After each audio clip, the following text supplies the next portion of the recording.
My spoiled son screamed at me for not buying him a brand new sports car, yelling, "You're supposed to give me everything I want."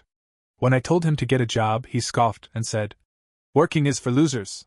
His smirk disappeared when I tossed him a bus pass and whispered, "Then you'll love taking public transportation." I never imagined I'd be sharing my story here, but recent events with my son have left me with no choice. Perhaps my experience can serve as a lesson for others. My son, Alex, has always had a penchant for the finer things in life. Growing up in Los Angeles, he was surrounded by luxury and opulence. I did my best to provide for him, ensuring he had access to good education, extracurricular activities, and the occasional indulgence. However, I also believed in instilling the value of hard work and earning one's keep. Unfortunately, that lesson seemed to have fallen on deaf ears. The situation reached its peak on Alex's 21st birthday. For months leading up to the day, he had been dropping not-so-subtle hints about wanting a brand new sports car. Not just any car, but a top-of-the-line model that would undoubtedly turn heads on Sunset Boulevard. I knew such an extravagant gift was beyond my financial means, and more importantly, I felt it was inappropriate to reward his entitled behavior with such a lavish present. On the evening of his birthday, we hosted a small family gathering at our home in Beverly Hills. The atmosphere was warm, with laughter and the aroma of his favorite dishes filling the air. After the cake was cut and the presents were opened, Alex pulled me aside, his eyes gleaming with anticipation.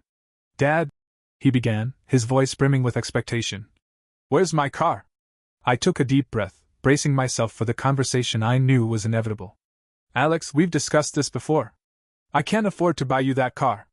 If you truly want it, perhaps it's time you considered getting a job and saving up for it."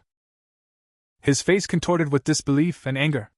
"You're supposed to give me everything I want," he shouted, his voice echoing through the room and causing the lively chatter to cease abruptly. "Alex, please lower your voice," I said, striving to maintain my composure.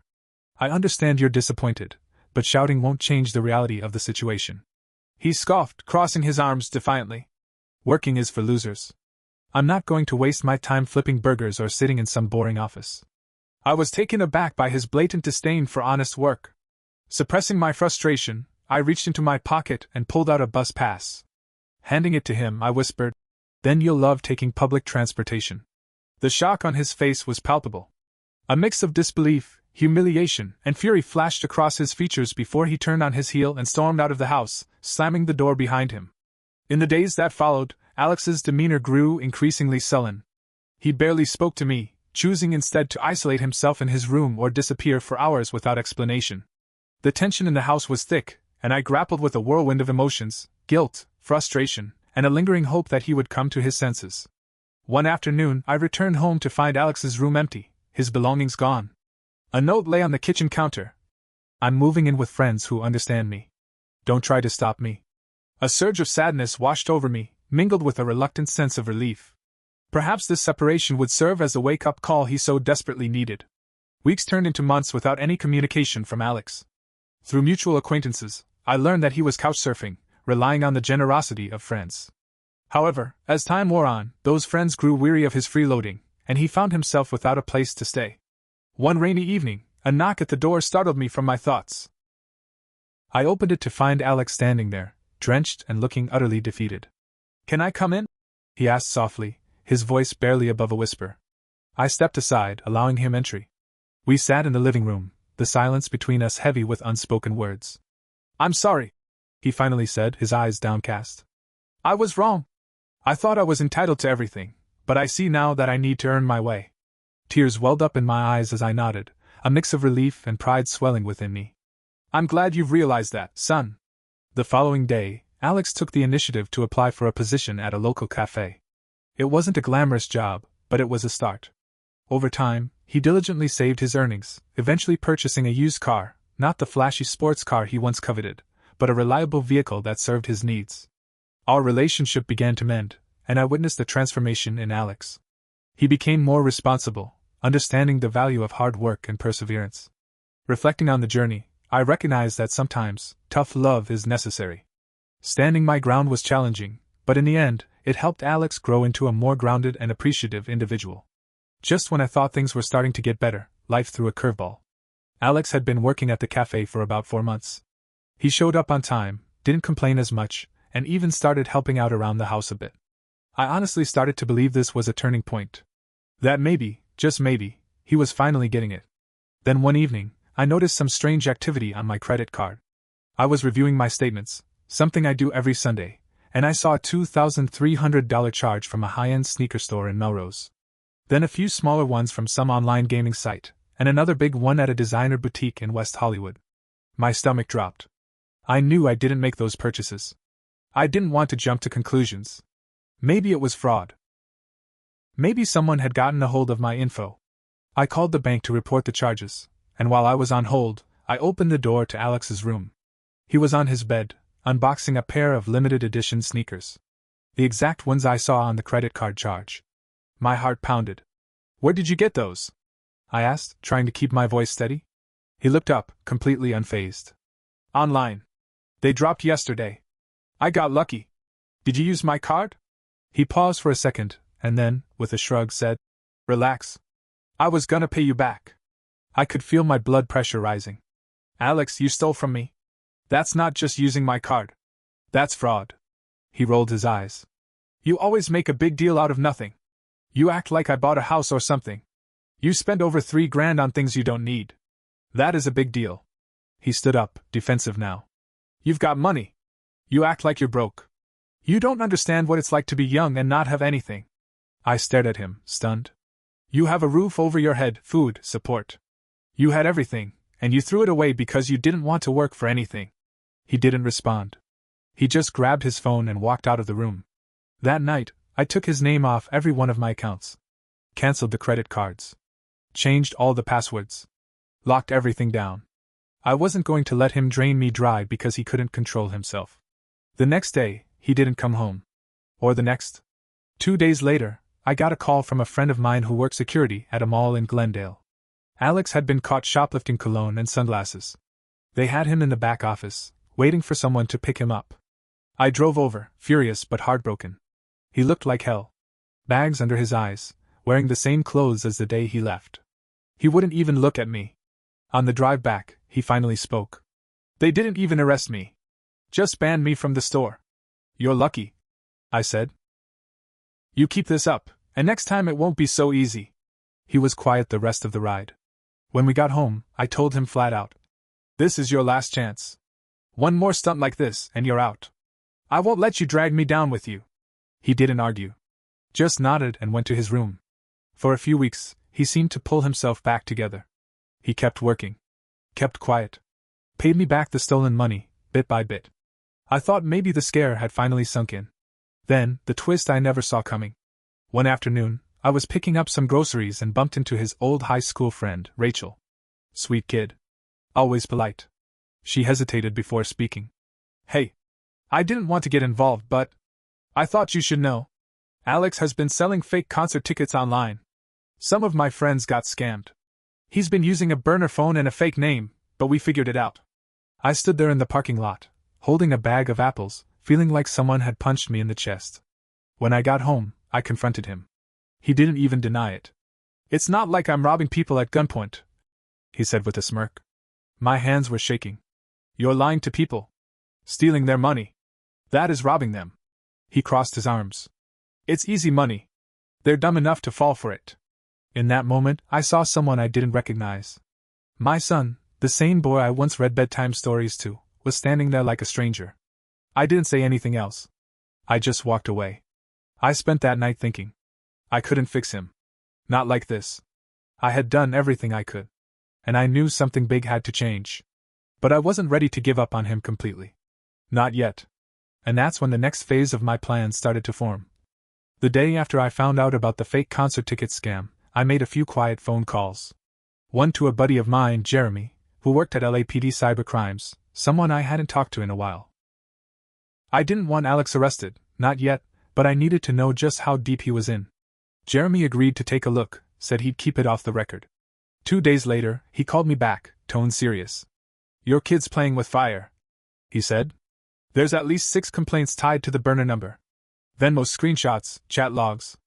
If this goes public, they'll nail him with intent to defraud and possibly wire fraud. We're talking felony charges." I sat there in the garage, staring at the floor, phone pressed to my ear. "So what do I do?"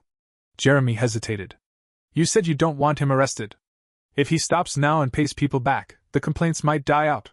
But if he keeps going, it's not going to end well. I thanked him and hung up. That night, I didn't say anything to Alex. I just watched him. The way he paced when he got texts, how he smiled when he typed. He was still doing it. So I did something drastic. I opened a new bank account. Moved all my money. Froze the credit lines. Cancelled the Wi-Fi for maintenance. I locked down everything digital. But more than that, I started building a paper trail. Receipts. Screenshots. Names. If he was going to crash, I wasn't going to let him take me with him. 2 days later, the Wi-Fi cut was too much for him. He barged into my room. What the hell? I need the internet for work. I looked at him, calm. Work? Or scamming people? He blinked. Just for a second, that smug mask slipped. What are you talking about? You know what I'm talking about. I know about the fake tickets, the burner phones, the Venmo accounts under fake names. I gave you chance after chance, Alex. You threw them away. You were spying on me? He snapped. I was protecting myself. I said. You're 21. You want to act like a man? Then deal with your own mess. He scoffed. You think you're going to scare me? What, you gonna call the cops on your own son? I stood up, looked him dead in the eye. No. But I know someone who will. And you're already on their radar. That wiped the smirk off his face. He stormed out again. I thought maybe, just maybe, this would be the breaking point. But then came the biggest twist of all. A week later, I came home and found 2 LAPD officers waiting at my door. Are you Mr. Donnelly? One asked. Yes. Your son Alex has been detained. He was caught at LAX trying to board a flight using a stolen credit card. He had fake IDs in his bag. We need you to come down and identify him. I swear my heart stopped. At the station, I saw him behind the glass. He looked like a kid again, no bravado, no ego. Just scared. They told me he wasn't being charged yet, but they were holding him for questioning. The card he tried to use was flagged by the bank before the transaction cleared. The fake IDs were more serious. Homeland Security would be looped in if it escalated. I sat in the interview room with him. He wouldn't meet my eyes. What were you thinking? I asked quietly. He looked up, finally, voice flat. I just wanted out. Out of this city, out of this house. I wanted to start over somewhere. I thought I could fake it long enough to get away. Get away from what? I asked. You. He whispered. That hit me harder than anything he'd ever said. He wasn't angry anymore, he was lost. Angry kids yell. Lost ones whisper. I wasn't trying to ruin you, he said finally. I didn't know how to be anything else. I wanted the easy way. I thought I could just fake my way into the life I wanted. And what now? I asked. He looked at me broken. I don't know. They let him out on a conditional release.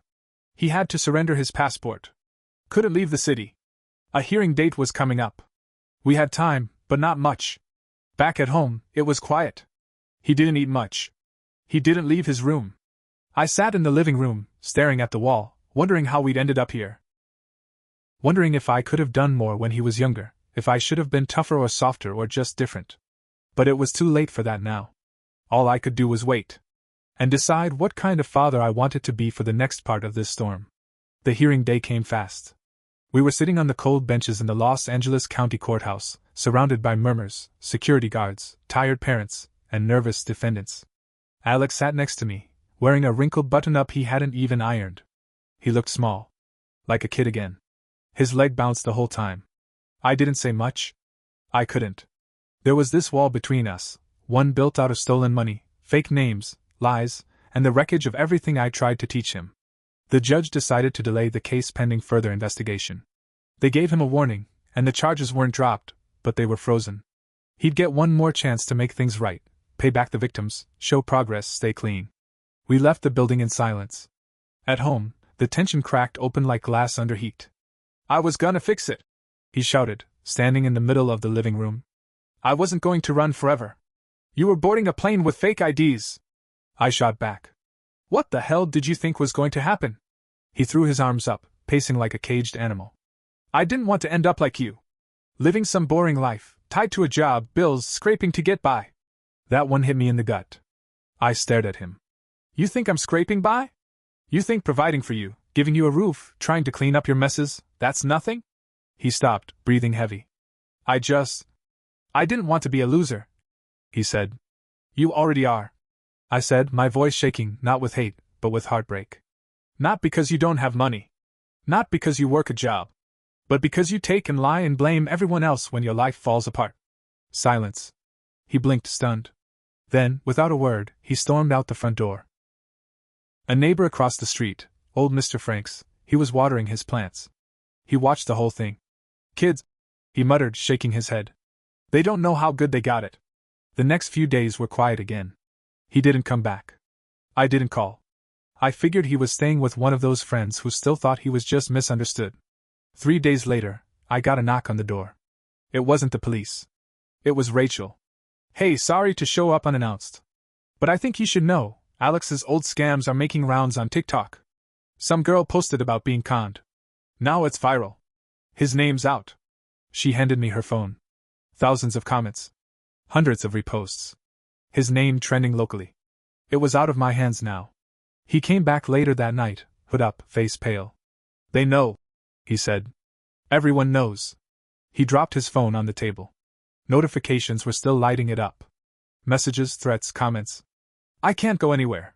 I didn't say anything. He dropped into the chair across from me. Do you hate me? I was tired. Just tired. I hate what you did. I don't know who you are anymore. His voice cracked. I didn't want it to be like this. I just didn't think you'd ever understand.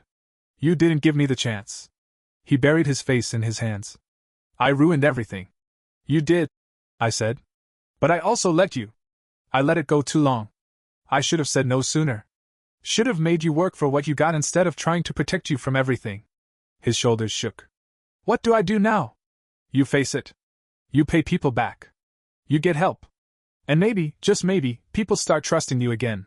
He nodded slowly. A week later, he turned himself in officially. Told them he wanted to cooperate. Offered to pay back what he could. Took a part-time job back at the cafe. Walked to work. No more scams. No more shortcuts. People talked. Friends dropped him. The ones who stuck around made it clear he had a long way to go. But he kept showing up.